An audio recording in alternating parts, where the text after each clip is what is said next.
अब की बार नहीं चाहिए हमें ये भ्रष्टाचार की सरकार। अब की बार हमें नहीं चाहिए ये हिंदू मुस्लिम करने वाले की सरकार। अब की बार हमें नहीं चाहिए ये चौकीदार।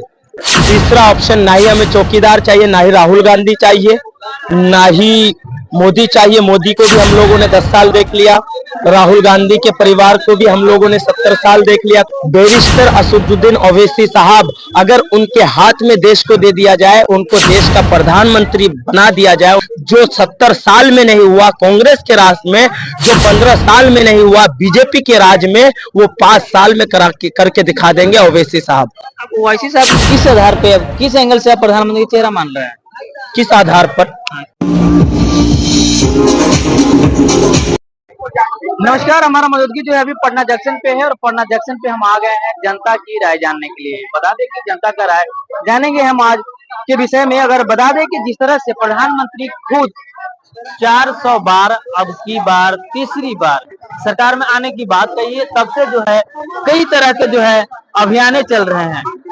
उनके समर्थक हैं, कई जनता है जो अभियान चला रहे हैं कि अब की बार 400 पार मोदी सरकार फिर से तीसरी बार प्रधानमंत्री के चेहरा होंगे। सबसे पहले क्या नाम हुआ आपका? मेरा नाम मोहम्मद मुजफ्फर आलम हुआ।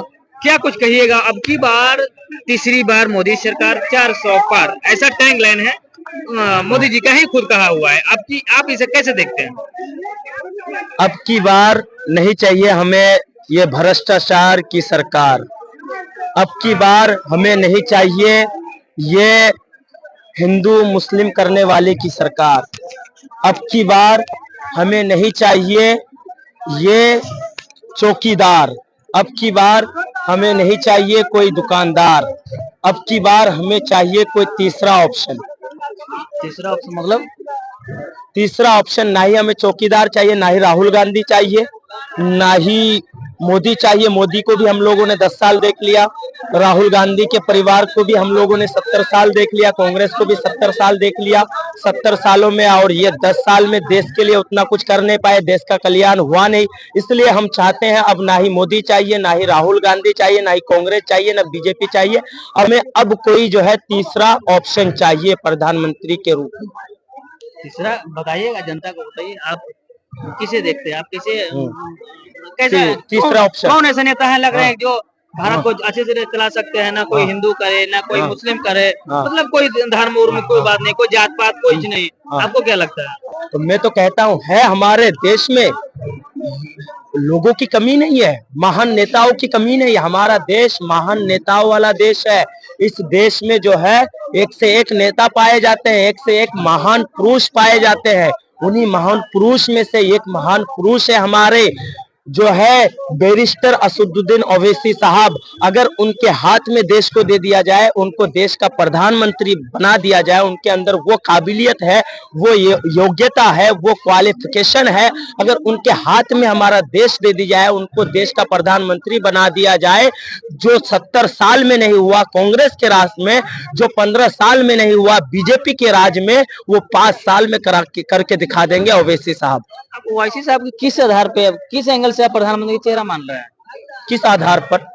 पढ़ा लिखा है, वकील है, लंदन से जो है, यूके से जो है लॉ किया हुआ है, और जब जब देश को जो है प्रधानमंत्री ने हाथ में लिया, हमारा देश आजाद हुआ, हमारा देश तरक्की के ओर गया। बैरिस्टर थे गांधी जी, तो गांधी जी ने देश को आजाद कराया। बैरिस्टर थे जवाहरलाल नेहरू, तो आजाद कराने के बाद देश को अच्छे से संभाला। तो उसी तरह इस दौर में भी एक बैरिस्टर है असदुद्दीन ओवैसी साहब। अगर उनके हाथ में देश को दे दिया जाए तो वो अच्छे से देश को संभाल सकते हैं। और आपके जहन में आ रहा होगा कि वो कैसे प्रधानमंत्री बनेंगे। उतनी तो भाई मुसलमानों की आबादी भी नहीं है। तो भाई लोकतंत्र है, लोकतंत्र में जो है हिंदू मुस्लिम सिख ईसाई बौद्ध जैन देखकर प्रधानमंत्री नहीं बनाया जाता है। प्रधानमंत्री जनता बनाती है, योग्यता को देखकर, काबिलियत को देखकर, क्वालिटी को देखकर। थोड़ा और बात कर लेते हैं। अगर मुख्यमंत्री अगर बनाना हो आपको तो विधायक की जरूरत होती है, ठीक है ना? अगर आपको प्रधानमंत्री बननी है सांसद की जरूरत होती है, ना ओवैसी साहब के पास सांसद है और ना विधायक है। अगर विधायक है तो वह उठा के लेकर चल गया आरजेडी वाले बिहार में।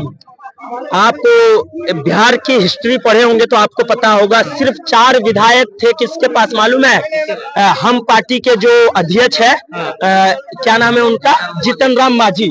जीतन राम मांझी के पास नहीं है, सुनिए, मुझे बोल के जाना है, ये बात तय है। सुनिए, तो वो चार विधायक को लेकर, सुनिए, 4 विधायक को लेकर 243 वाले विधानसभा में बिहार के मुख्यमंत्री बन सकते हैं, तो फिर हमारे बैरिस्टर असदुद्दीन ओवैसी साहब जो है दूसरी पार्टियों से अलायंस कर कर, गठबंधन कर कर और इत्तेहाद कर कर क्यों नहीं प्रधानमंत्री बन सकते हैं? वो जो है दूसरी पार्टियों से गठबंधन करेंगे। जानकारी के लिए बता दे तो ऐसा भी एक ऑप्शन आया था जिस समय मुख्यमंत्री बने थे एमपी के रविशंकर शुक्ल जी कोई थे, ठीक है ना, वो बने थे। बता दें कि बिना उनके पास ना विधायक था, कुछ नहीं था, इसी उनको बना दिया गया था मुख्यमंत्री। जनता के दिमाग में वो चुने जाए, तो वो हम मानते, वो दौर तब था, अब दौर अब बदल गया है, ठीक है ना। रही बात मुख्यमंत्री जी से जीतन राम मांझी के बारे में बोल रहे, तो उनको गठबंधन से बनाया गया था, ना कि मतलब एक सर्वे सर्वा मान लिया गया था उनको मुख्यमंत्री। तो इसके लिए हम बात कर रहे हैं आपसे। तो वैसे इनको भी गठबंधन से बनाया जाए। कांग्रेस से आपका पड़ता नहीं है, आरजेडी से पड़ता नहीं है, बीजेपी से पड़ता नहीं है, ताकि पटेगा किससे? बीजेपी को हटाने के लिए, बीजेपी को खदेड़ने के लिए हमारा सबसे बन जाएगा। आप लीजिए तो सही, हम लोग जाने के लिए तैयार है, आप लोग लीजिए तो सही। वो लेना नहीं चाहते हैं, वो सोचते हैं कि अगर बैरिस्टर असदुद्दीन ओवैसी को अपने गठबंधन में ले लिए तो हम लोगों का चलने वाला नहीं है भैया। असदुद्दीन ओवैसी साहब कभी उनसे बातचीत की है कि नहीं? अगला कांग्रेस से बात करें, जिसे देखा जाए कितने सारे प्रेस कॉन्फ्रेंस में जो है ये खुला ऐलान किया ओवैसी साहब कि हम बीजेपी को हराने के लिए किसी के भी साथ जाने के लिए तैयार हैं। तो राहुल गांधी के कान में ये बात नहीं जाती है, आरजेडी के तेजस्वी यादव नववी फेल के कान में ये बात नहीं जाती है, और ये सीपीआई एमएल के जो है भट्टाचार्य कौन जो है उनके दीपांकर भट्टाचार्य के कान में ये बात नहीं जाती है, शरद पवार के कान में ये बात नहीं जाती है। और वो चाहते हैं कि बीजेपी को हटाने के लिए हमें कुछ भी करना पड़े। तो क्या बीजेपी को हटाने के लिए एआईएमआईएम को वो साथ में नहीं ले सकते हैं? वो खाली ढोंग करते हैं कि बीजेपी को हटाने के लिए हम कुछ भी कर सकते हैं। असल में कांग्रेस वाले आरजेडी वाले भी नहीं चाहते कि बीजेपी हटे। अगर वो चाहते कि बीजेपी हटे तो फिर वो एआईएमआईएम को जो है गठबंधन में जरूर लेते। और आपको मैं बता दूं, आप कह रहे हैं, आपके जहन में चल रहा होगा कैसे बनेगा, मुसलमानों को तो इतनी आबादी ही नहीं है। यूपी में बताइए हिंदुओं की कितनी आबादी है?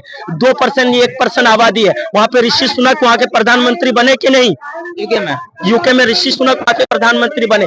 तो लोकतंत्र में आबादी के हिसाब से प्रधानमंत्री नहीं चुना जाता। सिखों की आबादी इंडिया में कितने % है? 2%। और डॉक्टर मनमोहन सिंह प्रधानमंत्री बने कि नहीं? वैसे ही हमारे बैरिस्टर असदुद्दीन ओवैसी साहब इतने पढ़े लिखे हैं, योग्यता रखते हैं, सारी चीजों का नॉलेज रखते हैं, विदेश नीति भी जानते हैं, देश की पॉलिटिक्स भी जानते हैं, तो फिर उनको प्रधानमंत्री क्यों नहीं बनाया जा सकता? अगर उनको प्रधानमंत्री बनाया जाएगा तो हमारा देश कल्याण करेगा, हमारा देश फिर से सोने का चिड़िया कहलाएगा, फिर अंग्रेज हमारे देश में खाली बर्तन मांजने आएंगे।